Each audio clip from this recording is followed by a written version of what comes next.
This is Keys to the Shop, episode 230, Making Room for Community in Your Shop.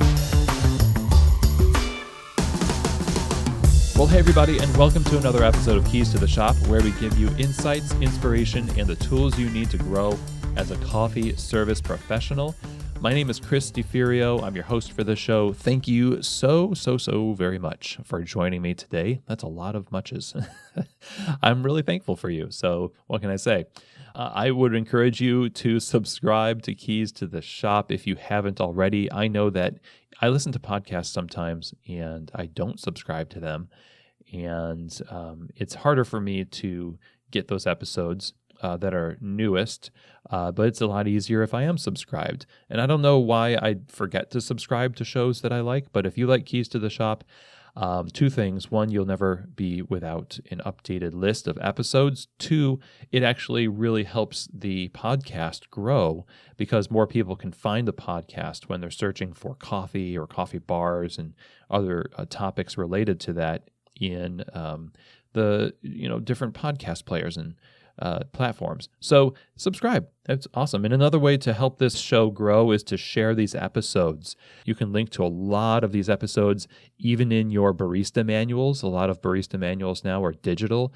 I encourage you, if there are some cool topics and helpful topics that we've covered in shift breaks or Founder Fridays or main episodes, you could link to those in your manual and have people read or listen to them as a part of your barista's training. I know several people who have done this, and it's been very beneficial. So you might not have known. You might have known because you listened to our last episode, but Keys to the Shop offers consulting. That has historically taken the form of me going out to your shop and giving you a full assessment of your operations and solutions to help you shore things up, solve problems, take things to the next level. And it also has taken the form of me doing sessions with managers, whether virtual or otherwise, where you bring your management team together and we talk about issues that you're having as a management team, or we just go over a presentation and have question and answer time. You know, the sky's the limit for those. And I also offer phone consultation where you can sign up for a number of calls where we walk through sets of challenges that you might be having, or just have conversations about growing your business and your career or yourself as a professional. And those have been very, very helpful for many of my clients. So if you want to have a conversation about working with Keys to the Shop Consulting, you can reach out to me, chris@keystotheshop.com. And we can set up an exploratory call. And of course, that's free. We'll just talk about what's going on and how I can help. So Keys to the Shop Consulting, chris@keystotheshop.com. Now, today's episode is brought to you by Prima Coffee. Prima Coffee is one of the world's best specialty coffee equipment suppliers, equipping you with everything from espresso machines, brewers, and grinders, to even restaurant equipment like under-counter refrigeration. They curate the best of this equipment from all over the world, and then they fit it perfectly with the needs of their customers, whether that's on a small scale or on a large scale. If you're looking to open a new coffee bar, expand your existing operation, or just upgrade the equipment that you currently have, Prima Coffee is an amazing resource and a great company to partner with as you build that out. Now, when you go to their website, prima-coffee.com, you'll see the amazing selection, but also notice they put a lot of effort into helping you use the equipment well and learn how to make coffee really well too. All of their tutorials, blogs, and videos, they do this because they're all about setting you up for success. So again, go to their website, prima-coffee.com. Reach out to them. Again, that's over at prima-coffee.com.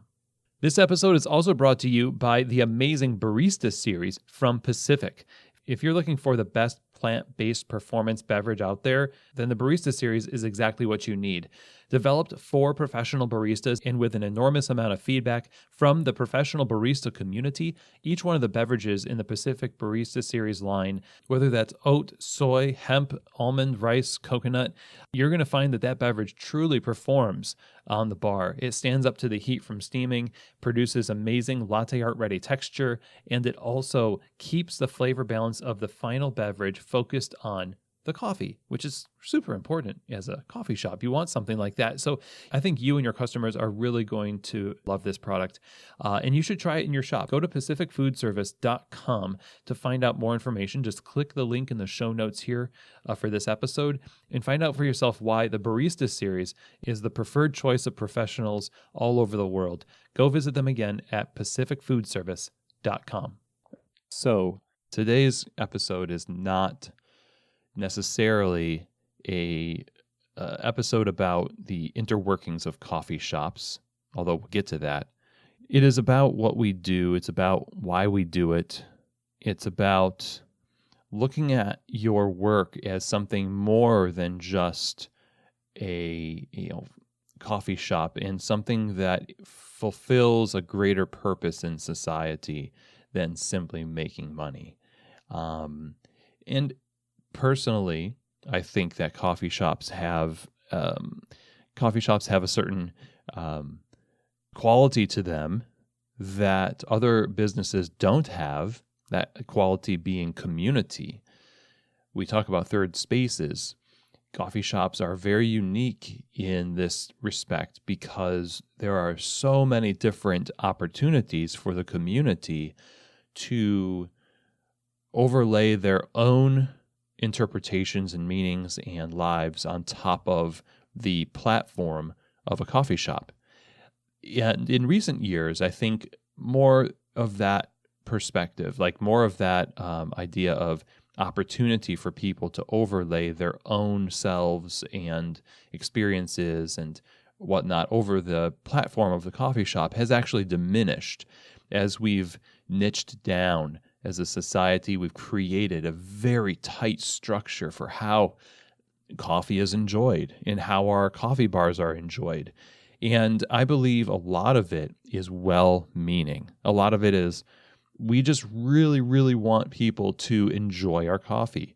And so we've created these rules, some unspoken, some literally on the menu. And we've created shops around this ethos of particular enjoyment, specific experience. We want the customer experience to be mapped out, right? And I'm an advocate for actually mapping out the customer experience. Don't get me wrong. I think there's a lot of intention that's needed for a coffee bar to function the way that it should function. But there's a certain part of me that wants to balance that out and say, if you want the coffee bar experience to be one of a vibrant community that is beloved by the community, that is treasured in their hearts and minds, then their hearts and minds need to be a part of the fabric of that coffee shop. And when we regulate and get so detailed about all the things in our coffee bar, some part of me really wants to say that we are missing out on the opportunity for co-creation, for the opportunity of really making this about community. Because we say we want this to be community, but we see that it's not actually what we provide. We, most of the time, if we are honest, okay, and there are rare exceptions. This week's Founder Friday with Blue Kind over at Franny Lou's Porch in Philadelphia is an exception to this, because it's for and by the community. It thrives off of the co-creation of its culture, etc. And so honestly, that's part of the reason why I'm recording this today, is because I'm inspired by that conversation. So definitely tune into that episode. But if we're honest with ourselves, we've created spaces where very little life exists. There's not very much life. The most fun thing that happens, culturally speaking, in a coffee bar sometimes is just the music that the baristas choose. Outside of that, even some coffee bars say, well, no, we're going to listen to this one station because it's not offensive, because it's, there's like 1,000 songs on this one station, and so we should be happy with that. And it ends up playing like Barry Manilow, and people are like, why do we listen? I'm sorry to Barry Manilow fans, but it's over. Anyway, the point I'm making here is that We are worried about the customer experience so much that we don't give them hardly any experience. There's a mystery to the way that community creates for itself an experience in concert with what we create for them in our plans and our execution of our plans. Part of what we need to do is say, leave room for life to happen in the midst of all of the stuff that we are trying to accomplish with our coffee bars. We're trying to make sure that we're successful. We're trying to make sure that we are not going to go out of business. None of that is wrong. None of it is antithetical to community in and of itself. However, the worry that we have and the way we go about creating relief from that worry certainly can squash life. That's true in relationships, okay? If there is no element of good faith towards the other person, there's always a suspicion, there's always a fear, and it's fear-based, then that relationship, no matter how many fun outings are planned and how many vacations you have or planned spontaneous moments, etc., those things will not create the life of relationship that we actually crave as human beings. Not all of us necessarily are going to react the same way to this, but the point is that the coffee bar can provide a platform on which people can interpret what is most meaningful to them if they so choose. So one thing that you find people doing most of the time in coffee bars is working. Not many people just sit there and drink a coffee and hang out. There's, in fact, a tragic but kind of funny meme about this, about somebody, buys a coffee, sits at a table, and then just doesn't read anything or put a phone up or a computer up, and he just kind of sits there and drinks it like a psychopath. And we are uncomfortable with comfort. We are actually uncomfortable with people being comfortable enough to not be doing something with their hands or their eyes. And maybe it's because we're not used to being seen. And so if we see somebody seeing us in the shop, then we're just like, wow, that's weird. They're not like in a newspaper. They're not in a phone. They're not meeting with somebody else. They're just by themselves. That's odd. It's only odd, I think, because we've been taught a more utilitarian way of existing. Now, this is, I don't know, maybe today's episode is a little bit more out there for you. But believe me when I tell you that your coffee shop can be successful in the details, in the finances, etc. Without this. It can, okay? But it just will not go past a certain point, okay? If you are always just regulating and hyper-focused on the experience that you want people to have and not allowing them to have the experience that they want to have, or even concerned. If you're not even concerned about that, you're certainly not going to make room for it. On this show, I've always been an advocate of the idea of co-creating a space. You have an idea of what your business provides for the community. Your community has an idea of what your space is going to mean to them. So when they walk into your coffee bar, they have an expectation of what they want to experience. And I would say 9 times out of 10, it doesn't match up exactly with what your business plan says this, avatar of your perfect customer wants. You can't just create no risk. You're going to make mistakes.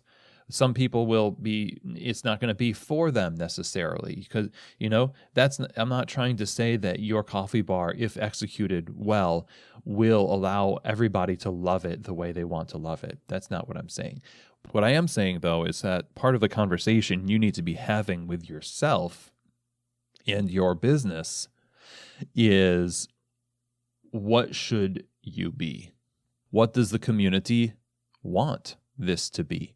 And that's important because when they come in and they see that it's not what they hoped, they're going to be disappointed. Now, people are disappointed and then they get over it, of course. But shouldn't part of what we're doing in a relationship with our community be kind of studying our community and looking to see what that unmet need is? A lot of times, is the need really that they can't get coffee anywhere? Is that ever really the need? Like, oh man, just people can't get coffee anywhere. Well, if that's true, then they don't drink coffee at all. Right? If they can't get coffee anywhere in their neighborhood, what are they doing? Oh, they're making a long trip, et cetera, et cetera. Well, then they're getting coffee. They can, and they do. They get coffee from there. Is that a huge, huge need? Is that something that's really going to drive your business? In some parts, maybe the convenience of having a closer coffee bar. But I'd say the idea of having a coffee bar that's closer to their heart is more important than having a coffee bar that's closer to their house. Having a coffee bar that allows them to, bring in some of their own meaning is more important, is more meaningful than, providing them what are the latest trends in drinks that they see on Instagram, right? There's a deeper and transcendent longing that we have for community that we use in slogans, but we don't put into practice. And we don't leave room for it in our coffee bars. Practically speaking, this means stuff we've talked about, like feedback about the experience, getting really familiar with how people are experiencing your coffee bar in real life, watching them experience it as a customer. Not a lot of owners hang out as customers in their own coffee bars and they become detached from the actual experience. We need to have some level of planned observance or connection with what the customer is experiencing in our coffee bars. In order to do that, we need to have that value first and slow down long enough to see the customer experience as a currency, as a valuable thing that actually is the root of why our coffee bars are successful in the long term. In past episodes about connecting with hearts and minds, we talk about the places that are fervently fought for by their community. And those are, as much as we would like to consider, a Starbucks or a more chain-oriented coffee bar a good example of, standard operating procedures and management prowess and things like that. I maintain that. In fact, some of the best people I've hired have come from that environment because they have a certain sense about them that they bring that management skill. But those places are so well regulated and same, and the experience is already filled in for you that it's not really a place that can have as much community around it as a place like a independent coffee bar.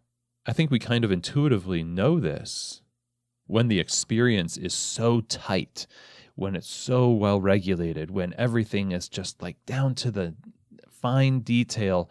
This is who we are, and this is what we do, and this is how you should read this, and how you should drink that. And when we do that, people are like, okay, cool, all right. It's like paint by numbers. It really doesn't make you an artist to paint by numbers, right? And so a lot of our places, culturally speaking, are paint by numbers. And then people are just thinking, well, this is fun, but it's not really bringing anything deep out of me.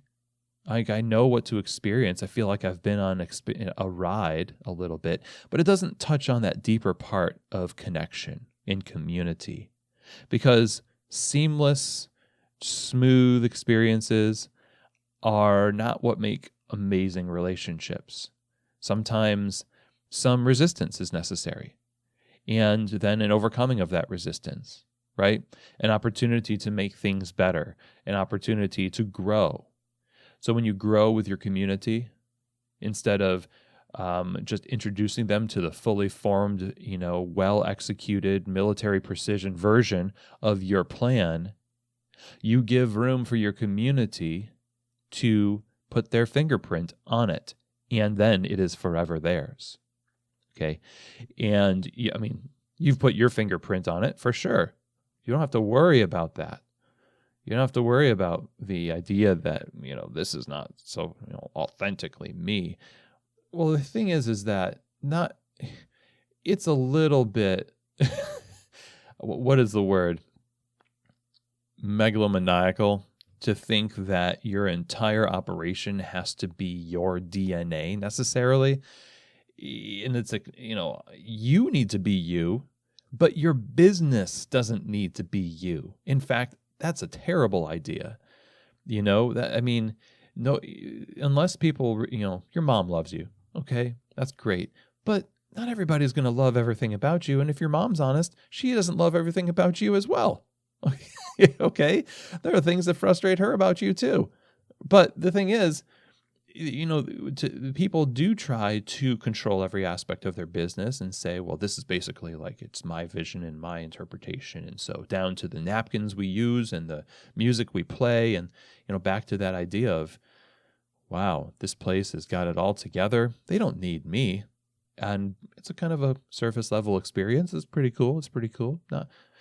So all this to say, I don't know. I'm thinking deeply these days about what we do in the coffee bar and what we provide for the community and what the future of coffee bars will be.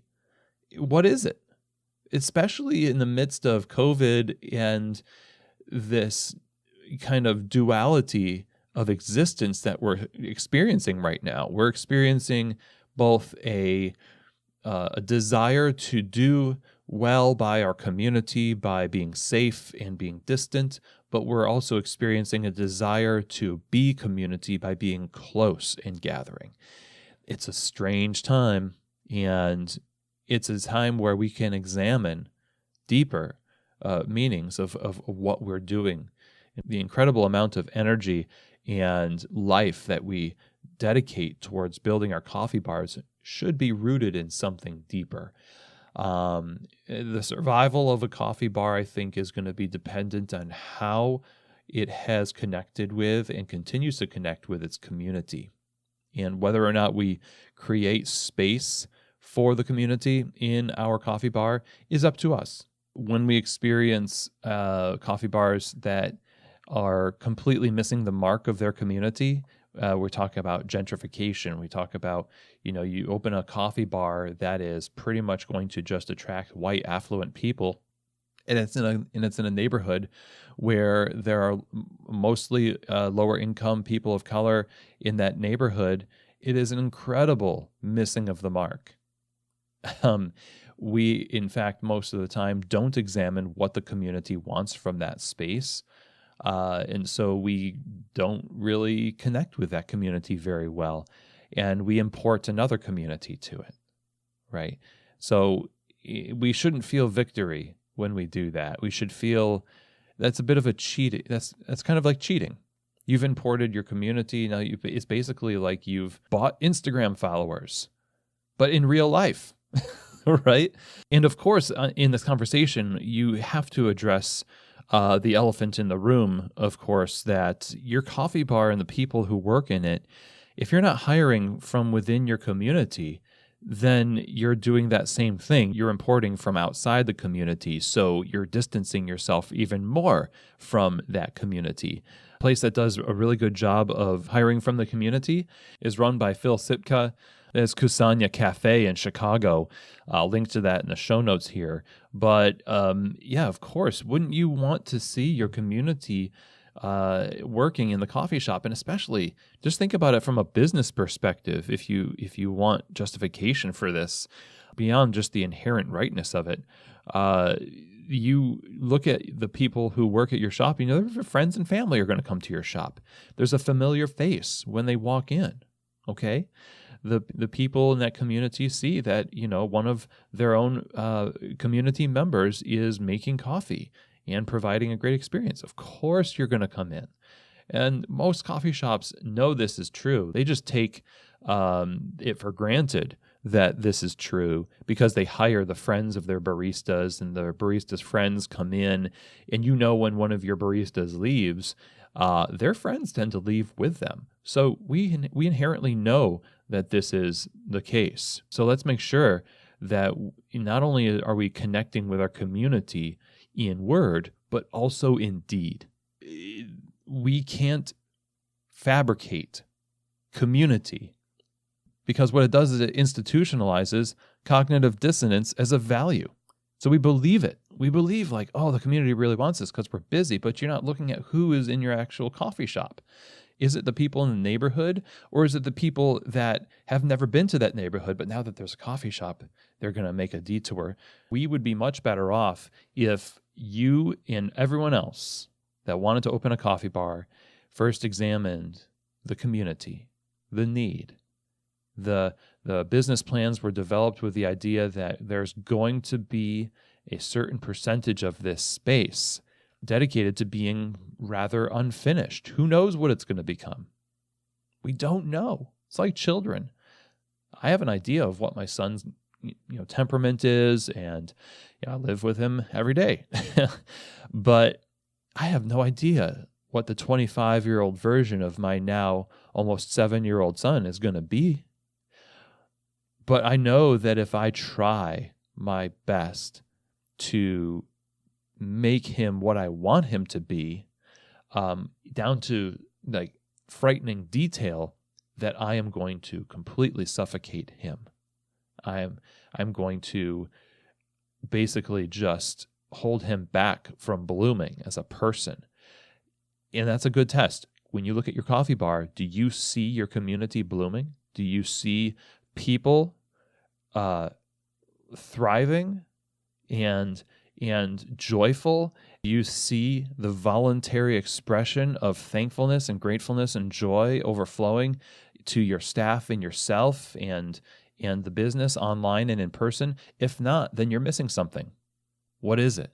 I mean, in the spirit of this conversation, I couldn't really tell you. That's why this is both a very necessary and critical conversation and a frustrating one, because I don't live where you live. I don't know what that is. But you have every opportunity to know what that is. And so I am ending this today, I think, with encouraging you. This show has focused and likely will continue to focus on the interworkings of a coffee bar. The stories, the checklists, the paperwork, the quality control, all that stuff. This is this very, very important stuff. We do need to do these things and provide consistent experiences for people because they are expecting that. But they are also expecting to have some freedom to experience it in their own personal ways so that they can call it their coffee bar. And if we have a community of individuals who have the freedom to call it their coffee bar, then you have a resilient business. And not only that, but you create a resilient community. Each business can do this. Coffee bars, I believe, can do this exceptionally well. And so how you do that, I look forward to seeing. So just some, deeper thoughts about our calling, as it were, as coffee professionals and retail professionals. I hope that it was helpful to you. And so if you have any questions or comments, feedback for me, please do email me, chris@keystotheshop.com. Please do tune in to the Founder Friday this week with Franny Lou's Porch founder. Blue Kind is a very great conversation. And ever since that conversation, I've been thinking more deeply about these things. So thus today's episode. The following week, we're going to be talking with Dave Stachowiak, a frequent guest on this show, about how to really place your people in your organization well so that you're caring for the business and you're also caring for them. So that's a really relevant topic right now is a lot of our organizations are restructuring. We're shifting a lot of things around. So don't miss that next week with Dave Stachowiak. Thank you so much for listening. And as always, I hope that this episode has truly given you keys to the shop.